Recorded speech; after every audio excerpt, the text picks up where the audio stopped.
Yo, what's up guys? Di video kali ini aku akan menceritakan 1,5 tahun perjalanan aku menjadi teladan. So, check this out guys.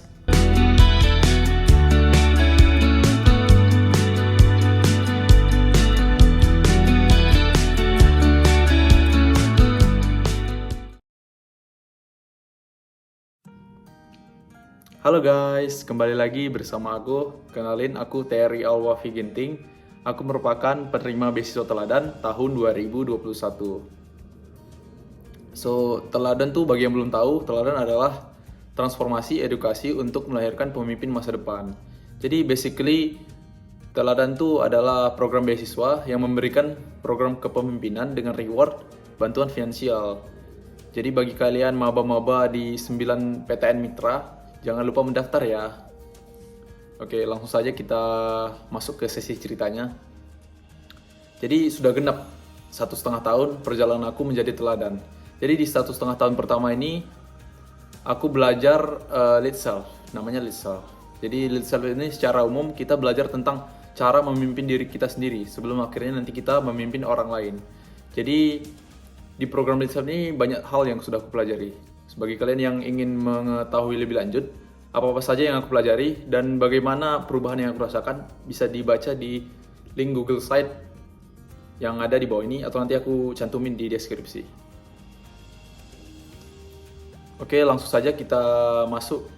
Nah, untuk recap dari 1,5 tahun perjalanan aku di menjadi teladan ini, aku sudah buat menjadi ke beberapa pertanyaan yang nantinya akan aku jawab. Oh ya, sebelum masuk ke sesi cerita, di program Lead Self ini aku juga mendapatkan satu clan dan satu tribe. Jadi basically clan itu adalah safe support system. Jadi ini adalah clan aku, clan 03, bisa lihat wajah-wajahnya. Lalu aku juga dapatkan satu learning group. Namanya itu Tribe 02 atau Kartini Cerdas, bisa dilihat ya. Muka-muka anak Tribe 02. Oke, aku juga setelah aku lulus di beasiswa ini, aku langsung masuk ke wadah yang diberikan oleh Tanoto Foundation untuk kita menerapkan apa yang kita pelajari, yaitu Tanoto Scholars Association.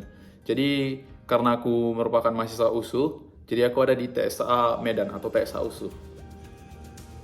Oke. Nah, oke, langsung saja masuk ke pertanyaan pertama. Siapa dan bagaimana kondisi dirimu sebelum menjalani program Lead Self? Jadi kalau bisa dideskripsikan, aku sebelum program Lead Self itu adalah aku yang nggak tahu potensi diriku sendiri. Jadi kayak nargetin hal-hal yang sebenarnya nggak sesuai, nggak cocok sama aku. Tapi aku targetin dan akhirnya sia-sia gitu. Dan terus aku juga orangnya tuh sebelum program Lead Self tidak reflektif, sangat tidak reflektif bisa dibilang ya. Karena aku tuh kayak kalau mau mencerminkan diri atau merefleksi diri itu kayak sekedar doang.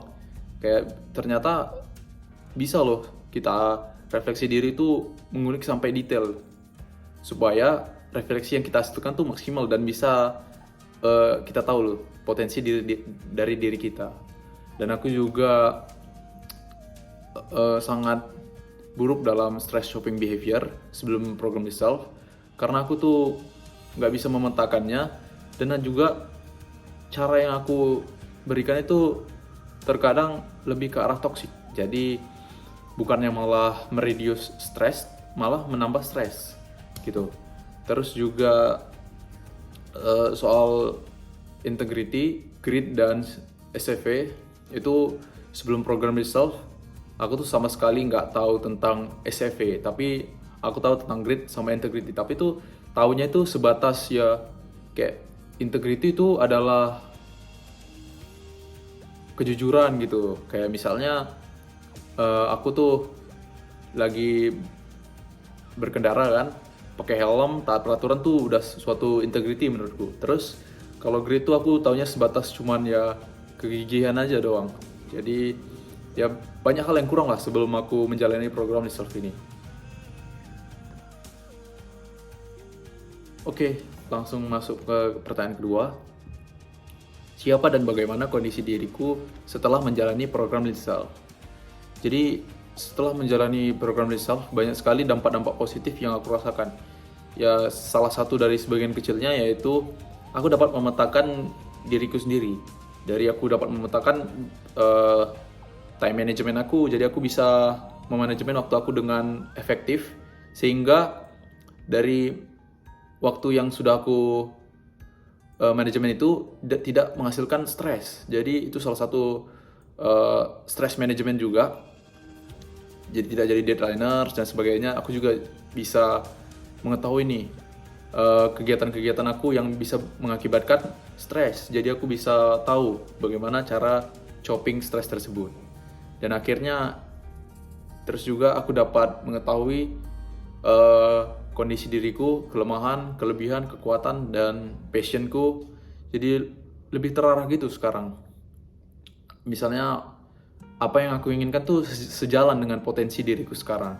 Jadi nggak kayak sebelum program ini, kayak coba-coba segala sesuatu tuh kayak random dan akhirnya sia-sia. Tapi sekarang tuh kayak aku udah tahu nih potensi diriku dan aku harus sesuaiin potensi diriku dengan tujuan aku nanti. Nah, begitu mungkin yang aku bisa ceritakan dari kondisi diriku setelah program itself.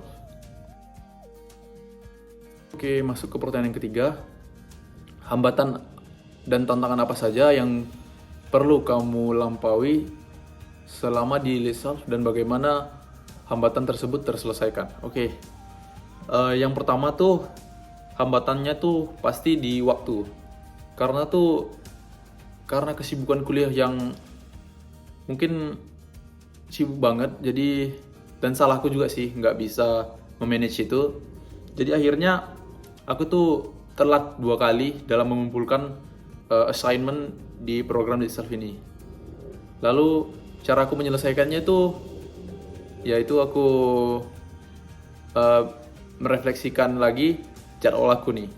Yang sebelumnya tuh bagaimana prioritas aku di teladan ini. Kan prioritas pertama tuh kuliah, yang kedua tuh kalau bisa teladan. Jadi aku refleksi lebih dalam lagi. Kenapa sih kok bisa aku telat mengerjakan tugas itu? Dan juga ya untuk men-solve itu aku pakai immunity card supaya tribe aku tuh nggak kekurangan poin. Terus juga untuk hambatan yang kedua itu tulisan aku itu nggak reflektif banget. Jadi kayak kakak Jia itu terkadang kesulitan gitu mengetahui aku tuh orangnya kayak mana. Jadi untuk menyelesaikan hal itu seringkali kakak Jia itu membantu aku dengan cara feedback. Oh, ini yang masih kurang loh. Ini masih belum maksimal nih refleksinya. Harus diperbaiki lagi. Contohnya itu kayak di integrity tuh, di materi integrity aku tuh tulisnya kayak aku nilai segini tapi alasannya tuh masih kurang banget, jadi itu perlu ditambahin. Jadi kakak Jia ini sangat berperan penting lah dalam proses perjalanan aku menjadi teladan di program Lead Self ini. Oke, masuk ke pertanyaan yang keempat. Bagaimana perubahan dan pertumbuhan tersebut terjadi melalui program Lead Self? Jadi ya seperti yang aku katakan tadi, di program Lead Self ini kan kita belajar yang nggak hanya dari nonton video aja, kita juga ada nonton film, ada juga dengerin podcast. Jadi materinya itu disajikan dalam bentuk yang bervariasi, sehingga itu lebih mudah lah bagi aku untuk meresap hal tersebut. Dan juga perubahan itu terjadi karena yang pastinya pertama adanya tugas bulanan dari atau assignment ya, bukan tugas sih, karena kan assignment ini fungsinya untuk kita sendiri gitu, untuk mengetahui potensi kita. Jadi adanya assignment itu jadi kita bisa merefleksikan diri kita terhadap hal-hal yang kita pelajari. Terus juga ada wadah untuk kita mengaplikasikan perubahan tersebut, yaitu yang aku bilang tadi, Tunnel to Scholars.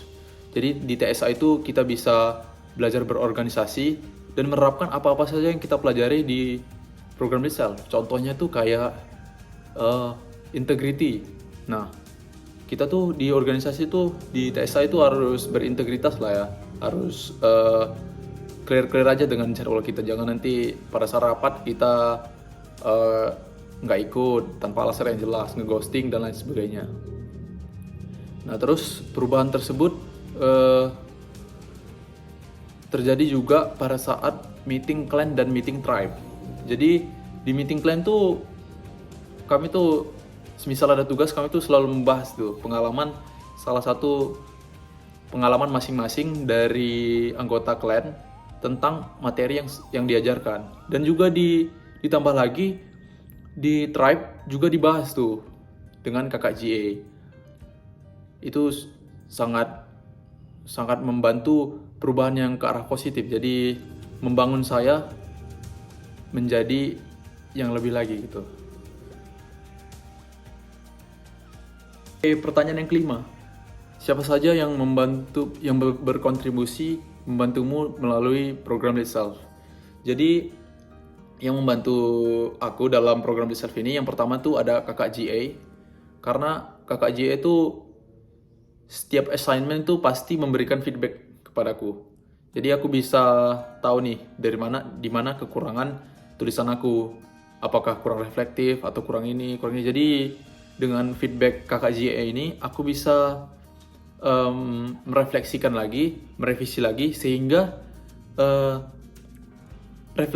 refleksi yang aku hasilkan tuh maksimal, sehingga aku bisa memetakan kondisi diri aku. Jadi kakak GA pun bisa menilai, oh aku tuh grade-nya tuh sekian, SFP-nya tuh sekian. Jadi lebih dapat memetakan lah dengan kakak GA ini. Terus juga dua itu ada counsel ya.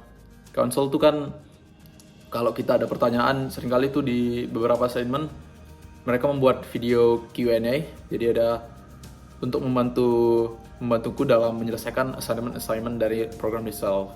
Lalu yang ketiga tuh ada clan ya. Clan tuh isinya kan mentor sama teman-teman menti lain. Nah, mereka tuh juga membantu dalam aku mengencourage aku dalam menyelesaikan tugas-tugas itu. Dan juga kami juga sering bertukar pendapat tentang tugas-tugas itself. Jadi ya menurutku berkontribusi lah untukku dalam menghasilkan tulisan-tulisan yang reflektif, yang berguna nantinya bagi diriku. Dan juga mungkin yang terakhir tuh ada teman-teman di tribe ya, karena kan di tribe tuh ada meeting bulanan. Jadi kayak di meeting bulanan tuh kami kayak bertukar pendapat. Jadi sehingga apa yang aku belum tahu dan mereka tahu, mereka bisa sharing pendapat mereka gitu. Jadi lebih maksimal aja materi yang aku dapatkan selama program itself ini. Oke, last question. Itu setelah melalui program itself, misi pribadi apa yang muncul dan akan kamu lakukan? Oke, pastinya setelah menjalani program itself ini ada beberapa misi yang ingin aku lakukan. Yang pertama, salah satunya setelah menjalani itself ini, aku ingin mengaplikasikan seluruh pengetahuan yang aku punya di TSA, karena saat ini aku ingin berkontribusi lebih di Tanoto Scholars Association. Terus juga yang kedua, aku ingin hal-hal yang aku pelajari ini dapat membantu aku dalam aku nantinya menjalani program Lead Others, yaitu di 1,5 tahun ke depan. Lalu yang ketiga juga harapannya aku bisa mentransfer ilmu aku di program Lead Self ini kepada teman-teman semua nih. Salah satunya dengan cara membuat video ini dan juga membuat Google Site. Nih sekali lagi aku tampilin link Google Site-nya agar teman-teman bisa baca dan ikut belajar juga tentang program Lead Self ini. Oke. Jadi mungkin itu aja ya misi yang ingin aku lakukan. Dan sekian saja video ini aku buat. Aku berharapnya dapat memberikan dampak positif bagi kalian semua dan juga memberikan dampak positif bagi aku.